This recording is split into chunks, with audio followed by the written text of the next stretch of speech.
My 25th birthday is here, and it seems like any other day.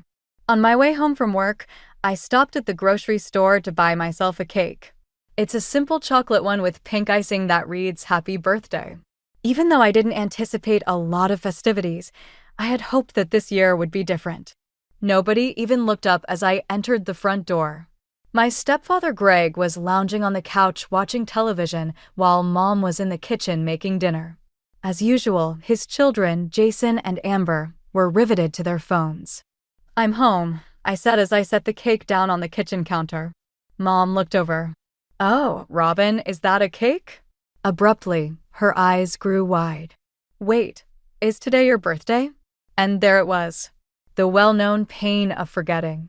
"Yeah," I said plainly. "Today." Greg, Amber, and Jason wandered into the kitchen.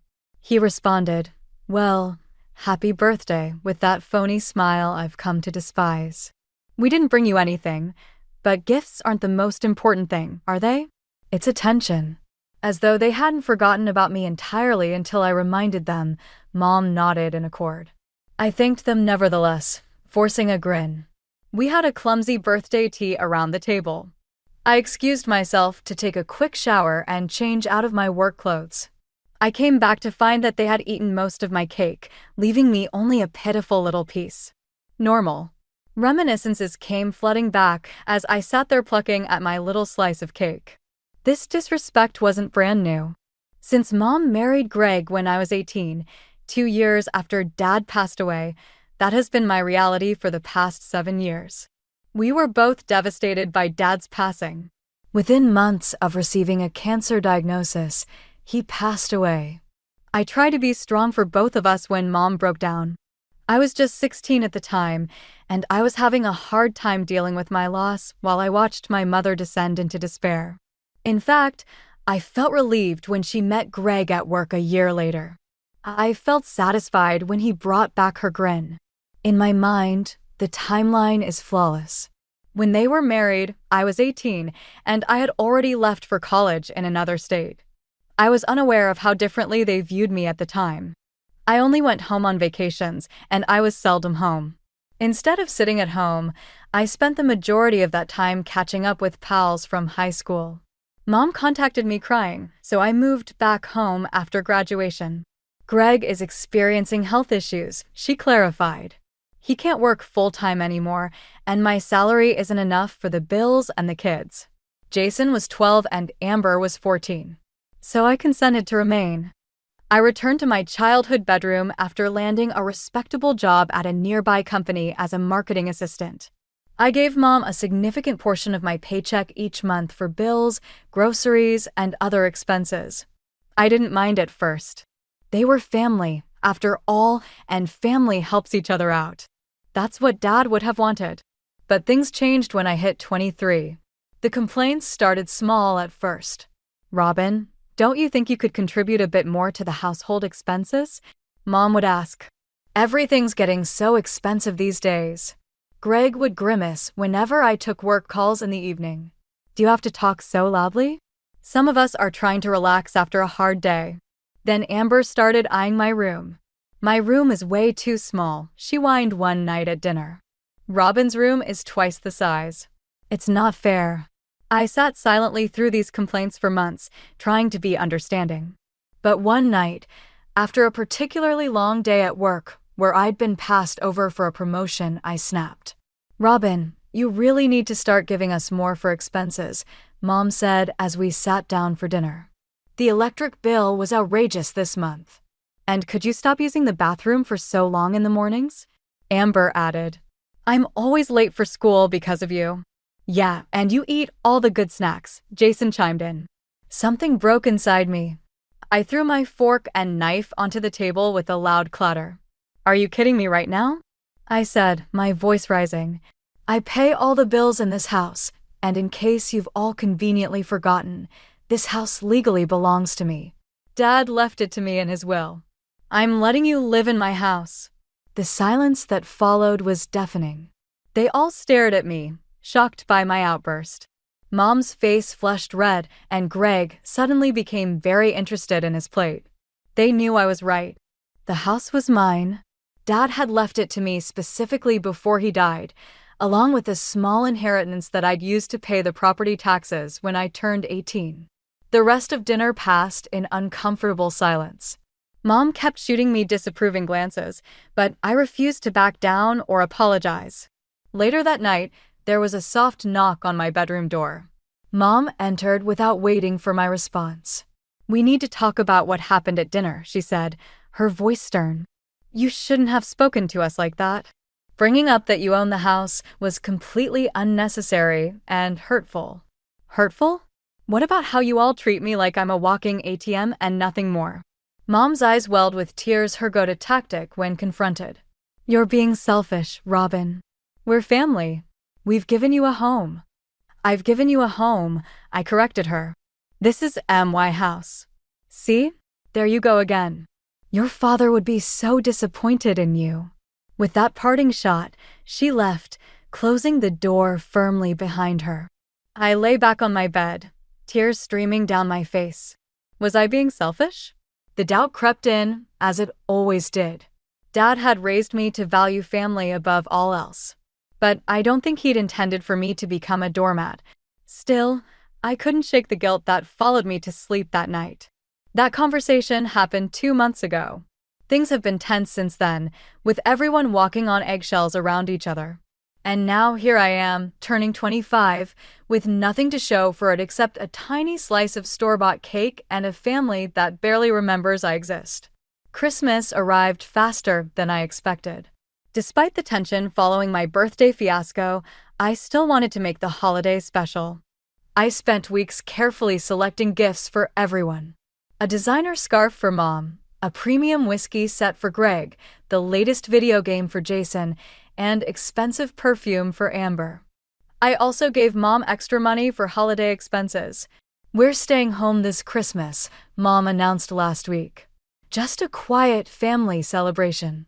Her emphasis on family felt pointed, as if reminding me of my supposed selfishness. I wrapped all the presents meticulously, hoping they might mend the rift between us. Silly me. Christmas morning arrived with the smell of Mom's cinnamon rolls wafting through the house. For a moment, it felt like old times before Dad died, before Greg and his kids moved in, before I became the family ATM. I watched as they opened my gifts. Mom seemed genuinely pleased with her scarf, while Greg raised his eyebrows appreciatively at the whiskey. Jason immediately tore into the game packaging, and even Amber managed a reluctant thanks for the perfume. Then Mom handed me a small, poorly wrapped package. "This is from all of us," she said. Inside was a plain gray sweater with a clearance tag still attached. I recognized it from the sale rack at Target. $12.99, marked down from $24.99. I forced a smile. "Thank you." We gathered around the dining table for Christmas dinner. Mom had outdone herself with a feast: turkey, mashed potatoes, stuffing, 3 different vegetable sides. The formal china was out, something reserved for special occasions. As we finished the main course, Mom cleared her throat. "I have an announcement to make." She reached for Greg's hand, smiling at him proudly. Greg has fully recovered and returned to work full-time. Not only that, but he's received a promotion. He'll be the new regional manager, with a significant salary increase.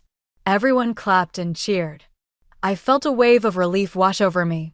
Finally, I could cut back on supporting them financially. Maybe I could start saving for that trip to Europe I'd been dreaming about. And Mom continued, turning to me with an expression I couldn't. "Quite rude. We've decided it's time for some changes around here. Since we no longer need your financial assistance, we think it's best if you move out." I nearly choked. "What?" "Amber will be taking your room," Mom continued as if she hadn't just dropped a bomb. "She's growing up and needs more space." Amber clapped her hands excitedly. "I've already picked out new paint colors. Thinking of a lavender theme." I stared at them, dumbfounded. "Let me get this straight. I've been paying your bills for 3 years, buying your groceries, supporting this entire household, and now that you don't need my money anymore, you're kicking me out." "It's not like that, Robin." You're 25 now. Don't you think it's time you had your own place? Most people your age aren't still living with their parents. Most people my age aren't financially supporting their parents and step-siblings, I shot back. Amber laughed. If you want, you can still pay our bills and buy groceries. We won't say no to free money. Everyone at the table laughed, except me.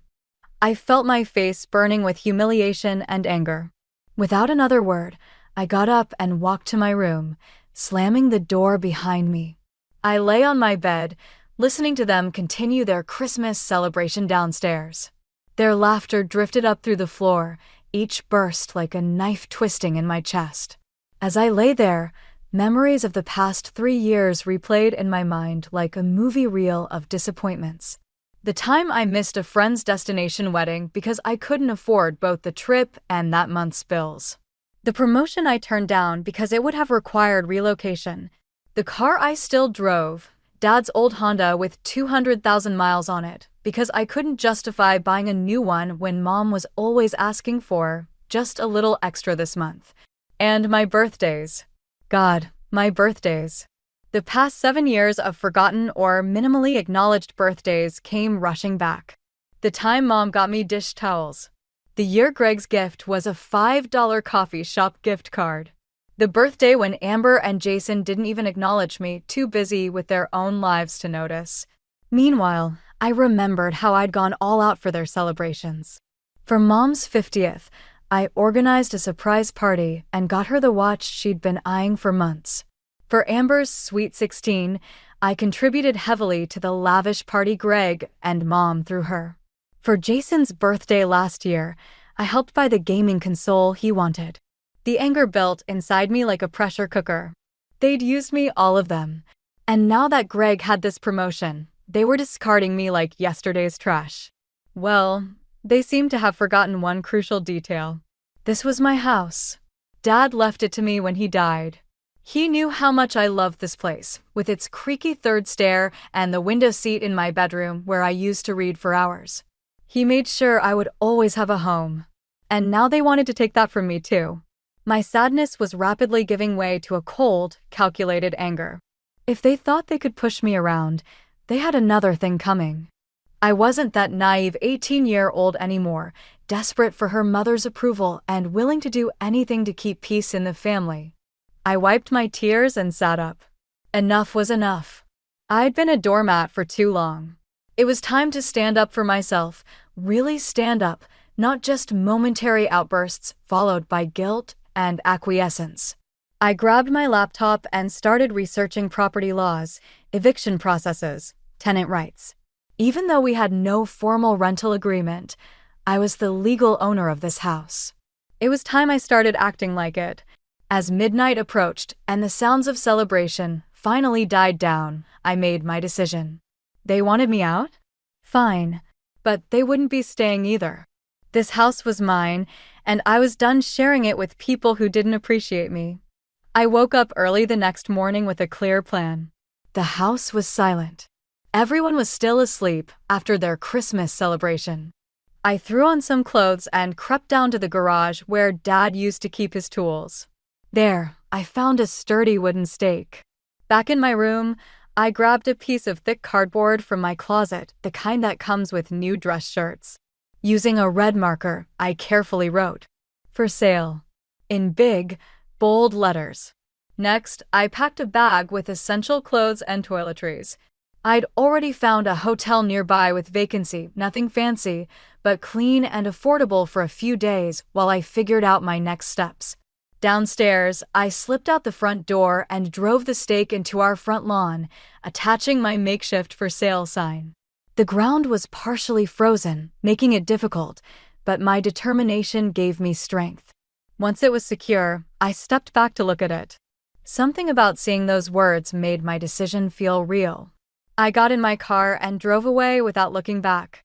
The hotel was quiet, most guests having left after Christmas.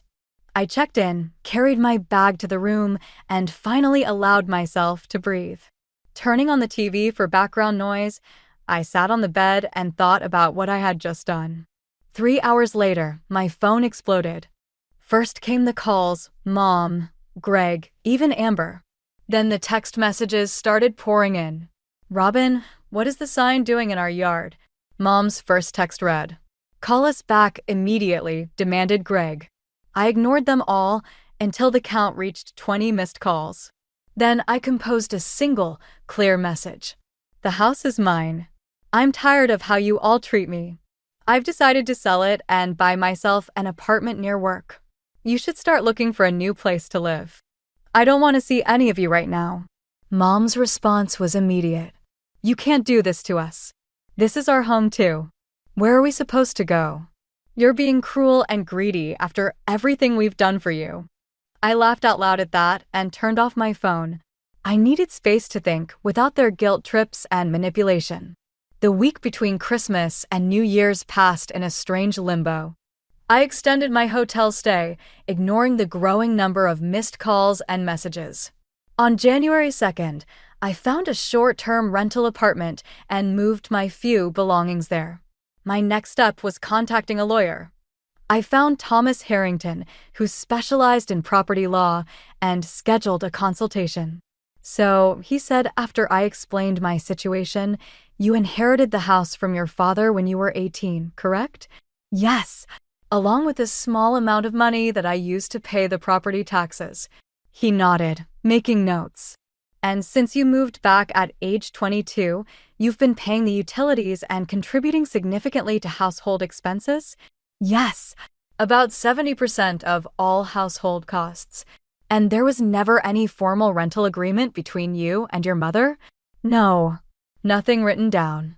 Thomas leaned back in his chair. Miss Coleman, legally speaking, your position is very strong. You own the property outright. You've been paying the taxes and utilities. Without a lease agreement, your mother and her family are essentially guests in your home, so I can ask them to leave. Absolutely. We can prepare an eviction notice, giving them reasonable time to vacate. 2 weeks is standard in cases like this.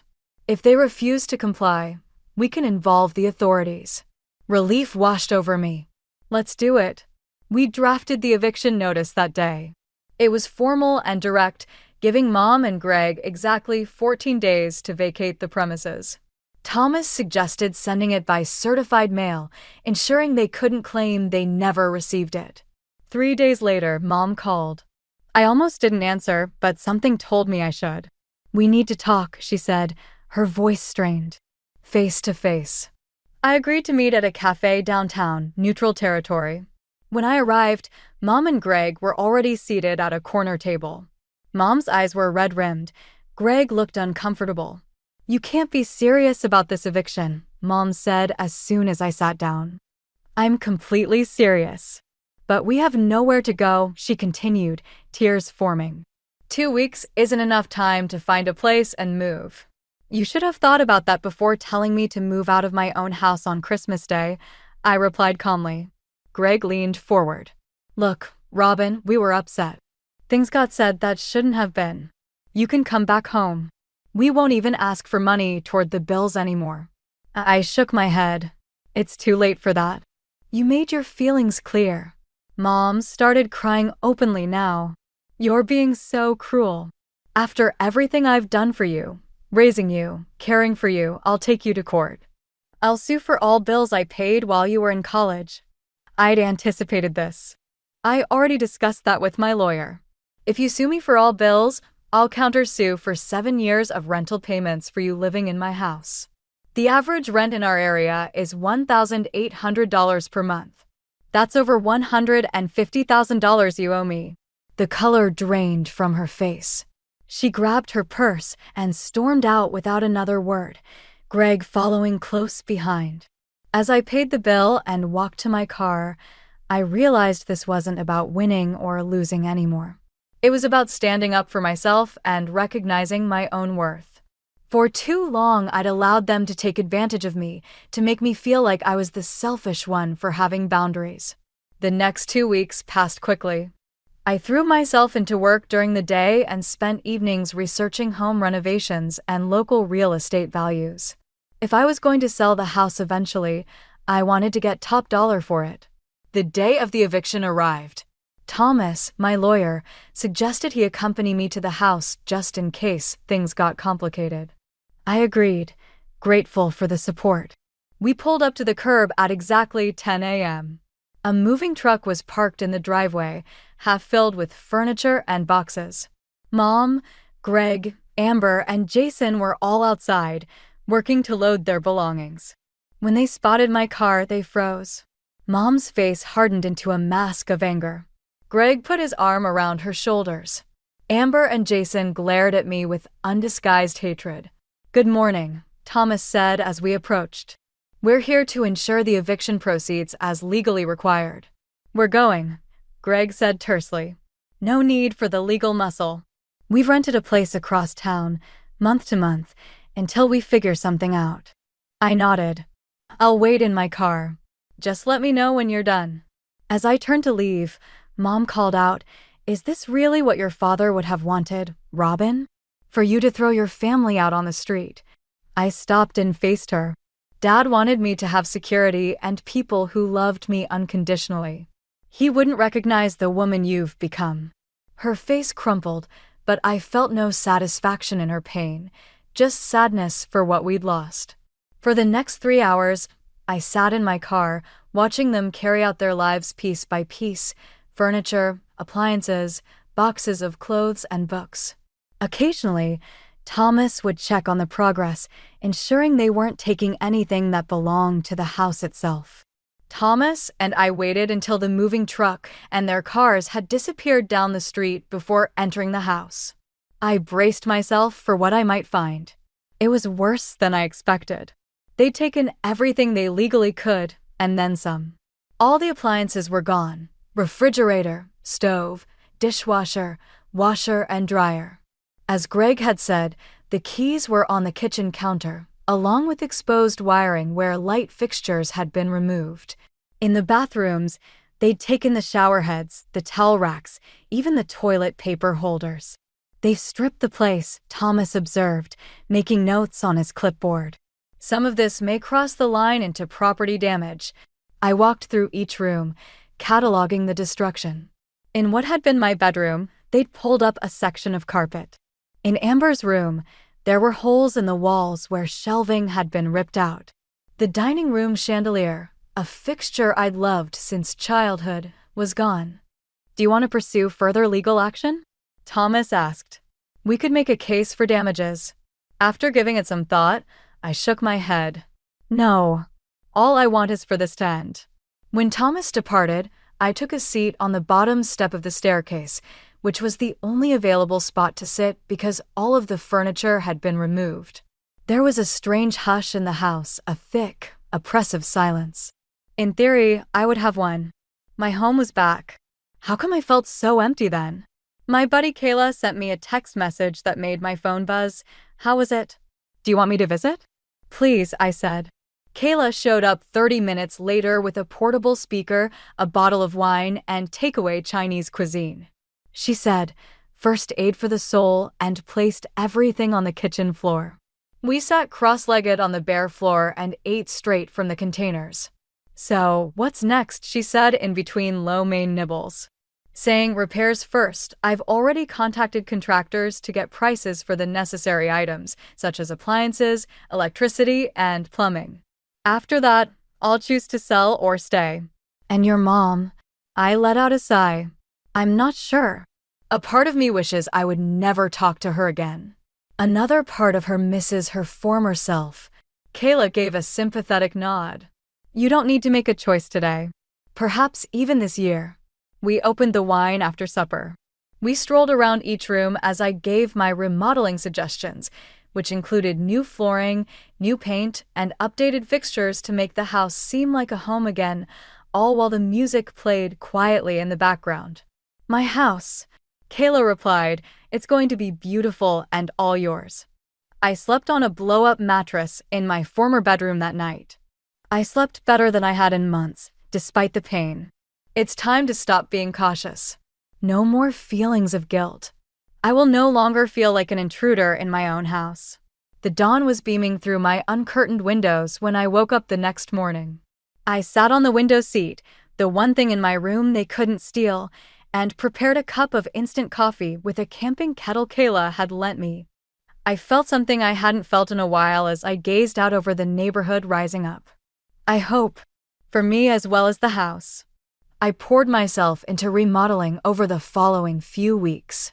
There were new appliances delivered. The bathroom fittings were repaired by plumbers. Ceiling fans and light fittings were fitted by electricians. I selected cabinet hardware, flooring samples, paint colors, and other elements that would reclaim this space as mine.